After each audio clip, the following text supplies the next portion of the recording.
Rival of the Los Angeles Dodgers, your 2025 World Series champs. Here is their plane about to touch down at LAX, and they are back. Back-to-back series champs, back on home ground in Los Angeles. And they are going to be greeted by a raucous city, eager to celebrate their back-to-back World Championship win.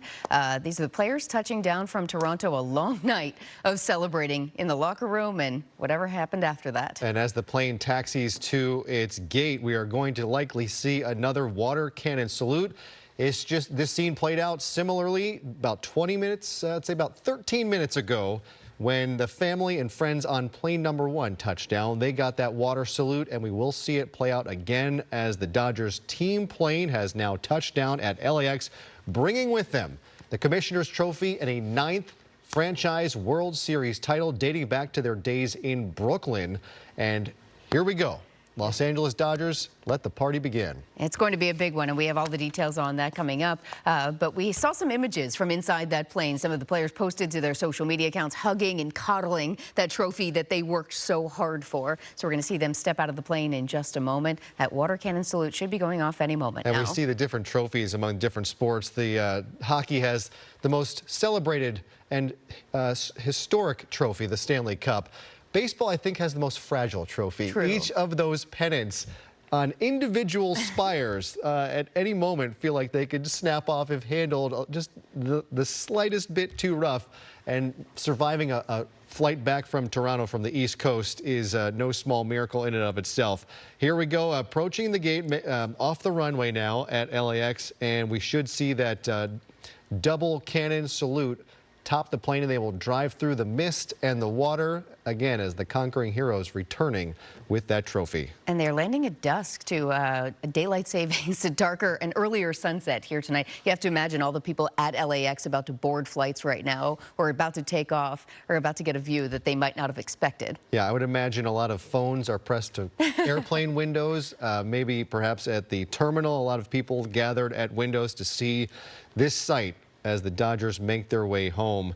You think about what that flight must have been like on board after a night of partying, celebrating a World Series championship in Toronto. You hop on board where everything is provided for you. And we said that, but we look at these photos. There's Roki Sasaki talking on the plane. That seems pretty calm. It's not exactly the scene I would expect to see, but maybe it's, you know, a daytime flight. They were just with their family, and they're saving it all for tonight and tomorrow. And is he taking a nap with that trophy? You can't quite tell. You wouldn't blame him for the exhausting schedule that they've had over the past week. Last week we were talking about how they touched down Sunday and had to return to the stadium about 5 o'clock in the morning and then get back to practice. So they have worked hard. This is a team that has earned the celebration that they are about to get tomorrow morning. Indeed. We should see those water cannons fire up here any second. Now you can see on the ground the remnants of the last display, and we should see the water come out of those. There you go. On the left, this is the first plane, the family and friends as they made their way through that archway of water, and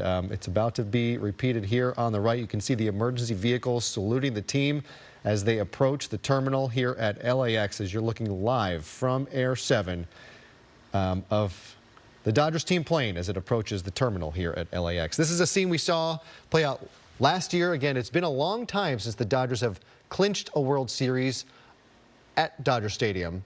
It's been, I believe, since the 60s, the Sandy Koufax days. It has been a long time since we've been able to party here at Dodger Stadium night of. Right. It didn't happen again this year, but just as well, this team as the city is ready for it. A home turf win would have been exciting, but now they get the return celebration as they touch down. So we'll have that water cannon salute go off in just a minute.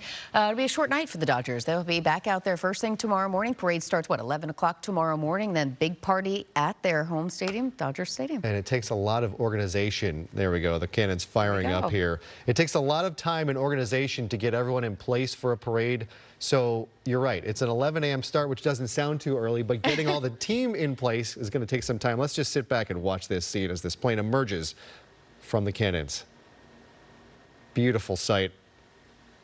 Something Dodger fans didn't think was possible after Game 5 of this World Series, going down 3-2 at home, and they turned it around. Game 6 was another Yoshi Yamamoto game. He shut down the Toronto Bats enough so that they could force a Game 7. we thought it was done again. Third inning down 3-0, eighth inning down 4-2, ninth inning down 4-3, but time and again, the Dodgers found ways to claw out a run, and they were able to fight their way back to a lead. It went to 11 innings, and the water just dripping from this plane as the champs are on board. So who gets to step out first? Who gets to claim that first moment walking out for the plane? You have the MVP, Yoshinobu Yamamoto? Yep. I would guess Yoshi.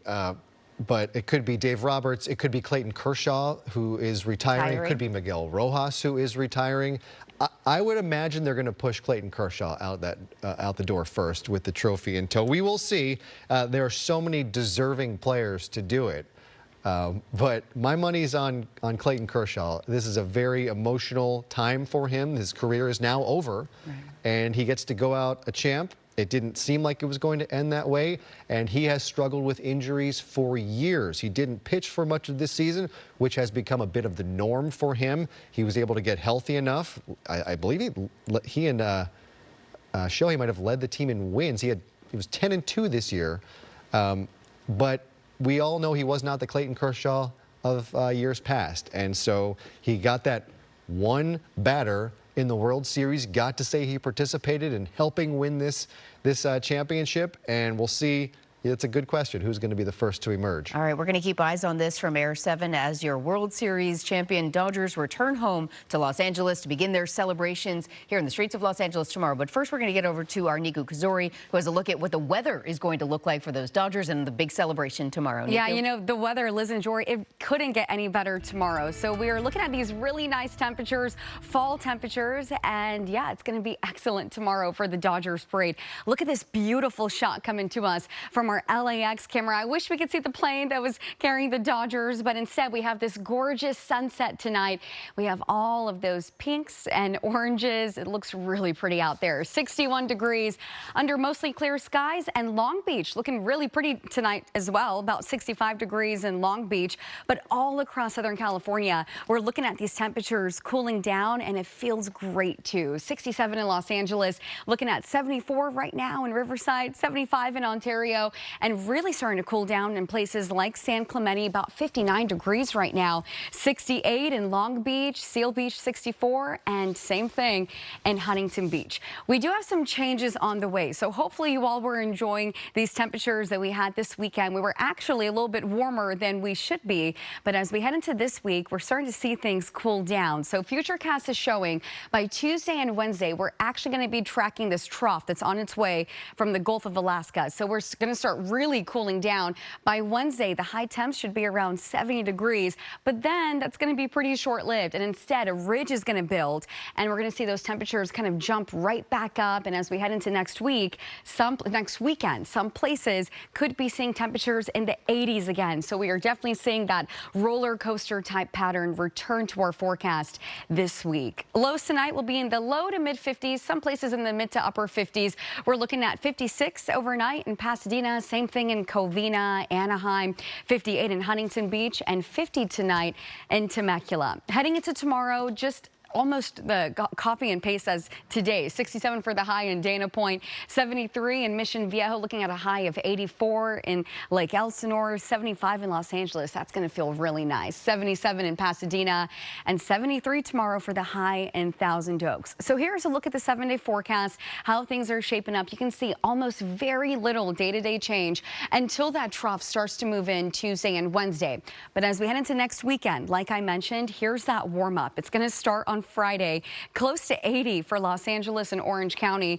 And look what happens as we head into Saturday, looking at a high of 80 degrees, but then we start to cool back down. That roller coaster is coming back down on Sunday. For the valleys and IE, 82 tomorrow, 81 on Tuesday, but then down to the 70s again as we head into midweek. 76 midweek Wednesday, Thursday, then jumping back into the 80s, heading into the weekend. It's going to be a really nice week at the beaches. Just tracking mid to upper 60s 80s and low 70s every single day. Heads up, if you are going to be heading to those mountain spots, especially Big Bear, we have a few nights of seeing some overnight freezing temperatures. So if you are going to be heading to places like Big Bear, just make sure you have all of those layers and you are ready for those freezing overnight lows. For those high desert communities, we're looking at a high of 81 tomorrow and then 70s. That nice fall weather is here, and the place that I think is going to have the nicest, most consistent weather this week will be the deserts. Looking at highs in the mid to upper 70s every single day. In Palm Springs, nice cool down for y'all too. Mid to upper 80s and low 90s. Liz and Jory. All right, Niku, thank you. It's going to be a beautiful day to celebrate the Dodgers outside tomorrow. Cannot wait. It is going to be a long, gorgeous party that we're going to have here in Los Angeles. You're looking live back at LAX. That is the plane carrying Dodgers families and the team staff. Plane number 2 is carrying the team itself. There it is. A look at that Delta plane that has been chartered from Toronto back to Los Angeles, carrying your World Series champions on it.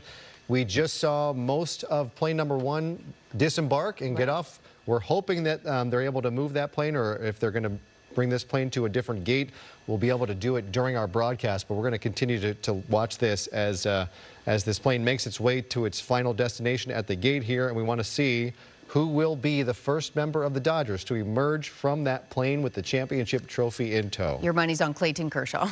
I would believe it was Kershaw. I did look at the numbers. So he had 11 wins this year. Okay. He was 11-2. That was one shy of the team lead, which is appropriately enough Yoshinobu Yamamoto, who led the team with 12 wins. He was 12-8 with a 2.49 ERA. Just so impressive what this guy has done. Coming in here from Japan, he was a key offseason acquisition.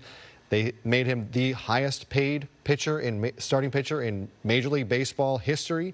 And I'd say that paid off quite a bit as Yoshi earned World Series MVP honors. And there they go. Your World Series champion Dodgers are now moving to the gate as their family and staff disembarks from the plane that's still there, boarding those buses to head back to Dodger Stadium for the first time as back-to-back World Series champions. You have to imagine the players are sort of gathering their belongings, passing around that trophy perhaps one final time and preparing to emerge. Yeah, Those are some of the celebrations you're seeing that were happening last night. Most of them peaceful, a lot of fireworks, as you would imagine, and some burnouts in the middle of the street, but mostly things did remain calm for the most part. Did see some wild scenes on social media from various locations across town last night. It was difficult, I think, for police because they were not able to get their helicopters into the air due to the cloud cover and the fog that had taken over much of Los Angeles, so they couldn't really track things the way that they normally would. And you had officers and sheriff's deputies in places like East LA who were spread very thin trying to put out all the proverbial fires. And in some cases, we hear there were actual fires amid the celebrations. And so it was a tough, busy night. We didn't hear of any major damage done. Again, no major injuries. We saw several people taken into custody. We heard operations where they sent tear gas into the crowd, trying to move people back. We saw it in Echo Park, in Pacoima, East LA, downtown LA. There were some hot spots of problems, but it sounds like everything was largely okay, other than a few problems here and there. The Dodgers were a long way from all of that last night as they celebrated that on the field in Rogers Center last night. So they are now home. They are going to be greeted on the streets of LA tomorrow morning. How many people do you think will be out there tomorrow? 250,000 at least. I think after the World Series we saw, which was described by Tim Kirkjian, a longtime baseball analyst, as the best World Series he has ever seen in his life. And he says he's covered 44 of them. I think this will bring an even larger crowd than what we saw last year, which itself was rather large. You were in Chicago. You are a good luck charm. I have to tell our viewers, we should all be thankful. We already are for other reasons, but Los Angeles should be thankful that Liz Nagy is here. She's brought a championship to the Cubs, who hadn't won one in forever. 108 years, I think they snapped. 108 years, and shows up here. We had a little bit of a shorter wait in Los Angeles. Right. It was 1 year to wait. 365 days. But you brought it back. You brought it back, and we thank you for it. We sure did. Now we're going to continue to watch these images coming in from Air 7 as the plane chartering the World Series champions Dodgers returns to the gate. We'll be keeping an eye on that, get those images to see who emerges first. But this will also be a big celebration because you have some big retirements, some big names that will be hanging up their hats, putting away their bats for good after tomorrow. Yeah, just think about how Miguel Rojas has just inked his name into Dodger legend. He would have likely been largely forgotten to history when you think of the pantheon of Dodger heroes, and there he was to tie things up in the 9th inning of Game 7 of the World Series. And there was a shot of Dave Roberts in the dugout last night, putting his hands to his head in disbelief. And that was Dodger Nation last night. We were all shocked at how It was this just such an incredible moment. We're going to keep those pictures streaming for you on our website, abc7.com. You can continue to watch there for your World Series champions Dodgers as they return home. We'll see you back here at 6 right after World News Tonight.